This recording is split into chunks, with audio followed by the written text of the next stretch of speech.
La recepción muy buena. Es un grupo muy distinto entre ellos. Hay gente que ha hecho cosas escénicas, hay gente que ha hecho arte dramático, hay gente que no ha hecho absolutamente nada, que es la primera vez.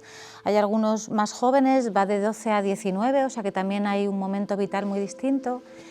Eso me interesaba también, ver cómo repercute una misma pregunta y un mismo estímulo en personas de realidad muy diferente, pero todos entraron al juego muy bien.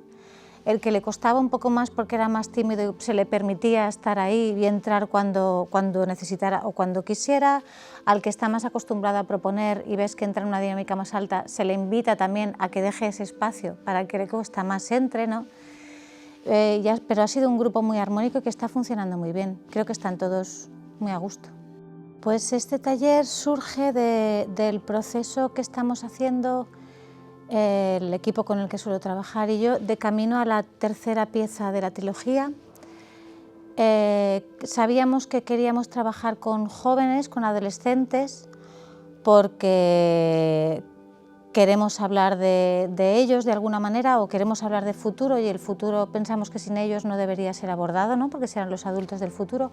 Entonces, antes de meternos a la construcción de la pieza en serio, teníamos la intención, y esta es una de las convocatorias que nos ha posibilitado, trabajar con ellos las preguntas que tenemos a través del lenguaje que solemos trabajar, que es tanto texto, creación de imagen, de sonido, con ellos para también darles esas herramientas para que piensen cosas que pueden ser difíciles pensar, ¿no? El pensar desde lo creativo muchas veces desatasca pensamientos que no somos capaces de encontrar de otra manera.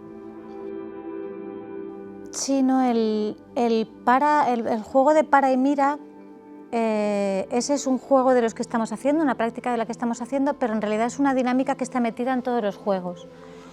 ¿Por qué? Porque en general, lo que hablaba, esto vendría bien para todos, pero los adolescentes está enfocado esto para ellos.